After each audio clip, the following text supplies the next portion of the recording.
Hey guys, welcome back to my channel. In today's video I will share how you can use cryptocurrencies like fiat currencies. The best part is that you can easily withdraw cryptocurrencies from ATMs to fiat currencies. Also, if you click on the link given in the pinned comments to sign up, you'll get an extra $5 as a bonus. So without wasting our time, let's get into it.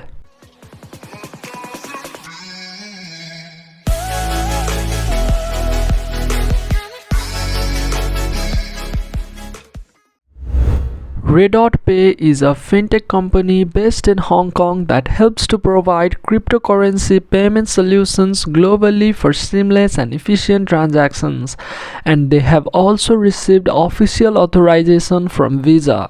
They provide both virtual and physical cards which you can use to purchase online or even use it to withdraw money from ATMs.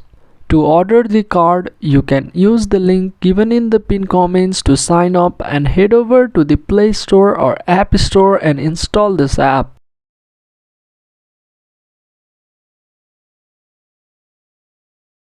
Once you log in, make sure to complete all the verifications as it is mandatory. Now you can easily order a virtual card for 10 USD or a physical card for 100 USD. Besides this, you can easily do other basic transactions like send, receive or withdraw. So that's it for this video. If you find this video helpful, then make sure to drop a like, share it around and consider subscribing to this channel for more videos like this, and I'll catch you in the next one.